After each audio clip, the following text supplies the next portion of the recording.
ಕೇಂದ್ರ ಸಚಿವ ವಿ ಸೋಮಣ್ಣ ಇದೀಗ ಮಧುಗಿರಿ ಶಾಸಕರಾಗಿರತಕ್ಕಂಥ ಕೇಂದ್ರ ರಾಜಣ್ಣವರನ್ನ ಇದೀಗ ಹಾಡಿ ಹೊಗಳಿರುವಂತಹ ಬಗ್ಗೆ ಬ್ರೇಕಿಂಗ್ ಇದೆ. ವಿಕಸಿತ ಸಂಕಲ್ಪ ಅಭಿಯಾನ ಕಾರ್ಯಕ್ರಮದಲ್ಲಿ ಮಾತನಾಡಿದ್ದಾರೆ. ಬಡವನಹಳ್ಳಿಯಲ್ಲಿ 2ನೇ ಬಾರಿ ಕಾರ್ಯಕ್ರಮದಲ್ಲಿ ಭಾಗಿಯಾಗಿರತಕ್ಕಂತಹದ್ದು ವಿ ಸೋಮಣ್ಣ. ಕೇಂದ್ರ ಕೃಷಿ ಸಚಿವ ಚೌಹಾಣ್ ಅವರನ್ನ ಕೂಡ ಹೊಗಳಿದ್ದಾರೆ ವಿ ಸೋಮಣ್ಣ. ಕೇಂದ್ರ ರಾಜಣ್ಣ ದೆಹಲಿಯಲ್ಲಿ ನನ್ನನ್ನು ಕೂಡ ಭೇಟಿ ಮಾಡಿದ್ದಾರೆ. ತುಮಕೂರು ಜಿಲ್ಲೆಯಾದ್ಯಂತ ಚೆಕ್ ಡ್ಯಾಂಗಳನ್ನ ನಿರ್ಮಾಣ ಮಾಡತಕ್ಕಂತಹ ವಿಚಾರದ ಬಗ್ಗೆ ಚರ್ಚೆ ಮಾಡಿರ್ತಕ್ಕಂತಹದ್ದು. ಬಡವನಹಳ್ಳಿ ಜನರ ಋಣವನ್ನ ತೀರಿಸೋದಕ್ಕೆ ನಾನು ಸದಾ ಸಿದ್ಧವಾಗಿದ್ದೇನೆ ಅಂತೇಳಿ ವಿ ಸೋಮಣ್ಣ ಹೇಳಿಕೆಯನ್ನ ಕೊಟ್ಟಿದ್ದಾರೆ. ಕಳೆದ 15 ದಿನದಲ್ಲಿ 20 ಕಲಿಕಾ ಕೇಂದ್ರ ತೆರೆಯುವಂತಹ ಗುರಿಯನ್ನ ಹೊಂದಲಾಗಿದೆ. 180 ಹಳ್ಳಿಗಳ ಭೇಟಿ ಜೊತೆಗೆ 35,000 ರೈತರಿಗೆ ಮಾಹಿತಿಯನ್ನ ಕೂಡ ನೀಡಲಾಗಿದೆ. 2 ಎಕರೆ ಪ್ರದೇಶದ ರೈತರಿಗೆ ಶೇಕಡ 90% ರಿಯಾಯಿತಿಯನ್ನ ಕೊಡಲಾಗ್ತಾ ಇದೆ ಅಂತ ಹೇಳಿ ಇದೀಗ ವಿ ಸೋಮಣ್ಣ ಮಾಹಿತಿಯನ್ನ ನೀಡಿದ್ದಾರೆ.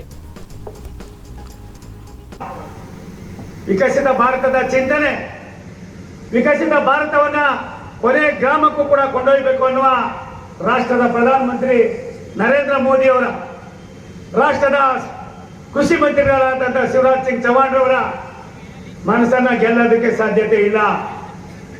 ನಾನು ಎಲ್ಲಾ ವರ್ಗದ ಅಧಿಕಾರಿಗಳಿಗೆ ವಿನಂತಿ ಮಾಡ್ತೀನಿ, ಬಿಡ್ರಿ ಪೊಲೀಸರೇ ಬಿಡಪ್ಪ, ಕೈ ಜೋಡಿಸಿ ವಿನಂತಿಯನ್ನು ಮಾಡ್ತೀನಿ. ನಾನು ಕೂಡ 1 ವರ್ಷದಲ್ಲಿ ಏನಾದ್ರೂ ಮಾಡಬೇಕು ಅನ್ನೋ ಸಾಧನೆಯನ್ನ ಇಟ್ಟು ಪದೇ ಪದೇ ಯಾರೋ ನಿರೂಪಣೆ ಮಾಡ್ತಾರೆ. ನಮ್ಮ ವಿಜಯ್ ಕುಮಾರ್ ಅವರು ಎಲ್ಲರೂ ಪದೇ ಪದೇ ಹೇಳ್ತಾ ಇದ್ದ, ಆಂಧ್ರ ಬಾರ್ಡ್ರು, ಆಂಧ್ರನು ಕರ್ನಾಟಕನು ಒಂದೇ ನಾಣ್ಯದ 2 ಮುಖ, ನಾವೆಲ್ಲ ಒಂದು ತಾಯಿಯ ಮಕ್ಕಳು.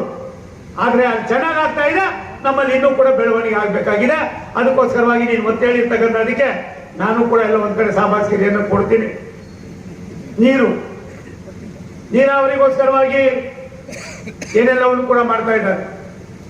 ಮನೆ ನಿಮ್ಮ ಕ್ಷೇತ್ರದ ಶಾಸಕರು, ಹಿರಿಯರು, ರಾಜ್ಯದ ಸಹಕಾರ ಮಂತ್ರಿಗಳಾಗಿರ್ತಕ್ಕಂಥ ಹಿರಿಯ ಧುರೀಣರಾದ ರಾಜಣ್ಣ ಸಾಹೇಬರು ನಮ್ಮ ಮನೆಗೆ ದೆಹಲಿಗೆ ಬಂದಿದ್ರು. ಸುಮಾರು 2-3 ಗಂಟೆಗಳ ಕಾಲ ಚರ್ಚೆ ಮಾಡಿದ್ವಿ.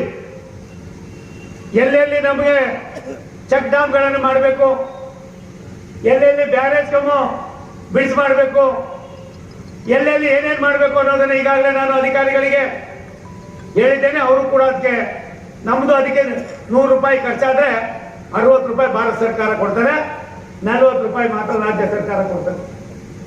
ನಮ್ಮ ಲ್ಯಾಬೊರೇಟರಿಯಲ್ಲಿ ಆದ ಯಾವುದೇ ಒಂದು ಆವಿಷ್ಕಾರಗಳನ್ನು, ಟೆಕ್ನಾಲಜಿಯನ್ನು ರೈತರಿಗೆ ತಲುಪಿಸೋದು, ಮತ್ತೆ ರೈತರಿಂದ ಯಾವುದಾದ್ರೂ ಒಂದು ಹೊಸವಾದ ಏನಾದರೂ ಆವಿಷ್ಕಾರಗಳಿದ್ದರೆ ಅದನ್ನು ಲ್ಯಾಬೊರೇಟರಿಗೆ ಪುನಃ ವಾಪಸ್ ತಂದು ಅದರಲ್ಲಿ ಏನಾದರೂ ಇಂಪ್ರೂವ್ಮೆಂಟ್ ಏನಾದರೂ ಬೇಕಿದೆ ಅದನ್ನು ಮಾಡುವುದು. 3ನೇ ಉದ್ದೇಶ ಏನು ಅಂತ ಹೇಳಿದ್ರೆ, ಕೇಂದ್ರ ಮತ್ತು ರಾಜ್ಯ ಸರ್ಕಾರದ ಯಾವುದೇ ನಮ್ಮ ಯೋಜನೆಗಳಿದೆ ಅವನ್ನೆಲ್ಲ ರೈತರಿಗೆ ತಲುಪಿಸುವುದು. ಇದರಲ್ಲಿ ಬಹಳಷ್ಟು ಕೇಂದ್ರ ಸರ್ಕಾರದ ಯೋಜನೆಗಳಿದೆ, ಪ್ರೈಮ್ ಮಿನಿಸ್ಟರ್ ನಿಮಗೆಲ್ಲ ಗೊತ್ತೇ ಇದೆ. ಅದರದ್ದು ಯಾವುದೆಲ್ಲ ಬೆನಿಫಿಟ್ ರೈತರಿಗೆ ತಲುಪಿಸಬಹುದು. 4ನೇ ಉದ್ದೇಶ ಏನಂತ ಹೇಳಿದ್ರೆ, ಕೇಂದ್ರ, ರಾಜ್ಯ ಮತ್ತು ರಿಸರ್ಚ್ ಇನ್ಸ್ಟಿಟ್ಯೂಟ್ ಇವ ಎಲ್ಲರ ಒಂದು ಸಮ್ಮಿಲನ ಮಾಡಿ ಇದು ಒಂದು, ನಾನು ಪ್ರತಿ ಸಾರಿ 2-3 ಪ್ರೋಗ್ರಾಮ್ ಅಲ್ಲಿ ಸಹ ಹೇಳ್ತಾ ಇದ್ದೇನೆ. ಏನಂತ ಹೇಳಿದ್ರೆ, ಇದು ಒಂದು ಸಾರಿಗೆ ಅಲ್ಲ, ಈ ಪ್ರತಿ ವರ್ಷದಲ್ಲೂ ಪ್ರೀ ಖರೀಫ್ ಅಂತ ಹೇಳಿ ನಾವು ಇದನ್ನು ಕರಿತೇವೆ.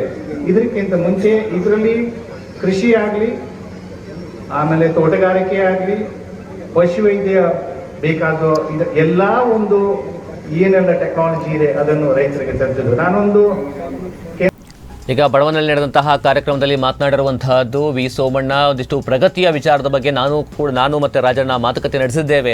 ತುಮಕೂರು ಜಿಲ್ಲೆಯ ಅಭಿವೃದ್ಧಿಯ ವಿಚಾರದ ಬಗ್ಗೆ ಕೂಡ ಮಾತನಾಡಿದ್ದೇವೆ. ಮುಂಬರುವ ದಿನಗಳಲ್ಲಿ ಮತ್ತಷ್ಟು ಪ್ರಗತಿಯನ್ನ ಸಾಧಿಸುತ್ತೆ ಕೇಂದ್ರ ಮತ್ತು ರಾಜ್ಯ ಸರ್ಕಾರ, ಎರಡೂ ಕೂಡ ಕೈ ಜೋಡಿಸಿ ಅಭಿವೃದ್ಧಿಯನ್ನ ಮಾಡ್ತಕ್ಕಂಥದ್ದು ಅನ್ನುವಂತಹ ವಿಚಾರವನ್ನ ಇದೀಗ ಪ್ರಸ್ತಾಪ ಮಾಡಿದ್ದಾರೆ ವಿ ಸೋಮಣ್ಣ.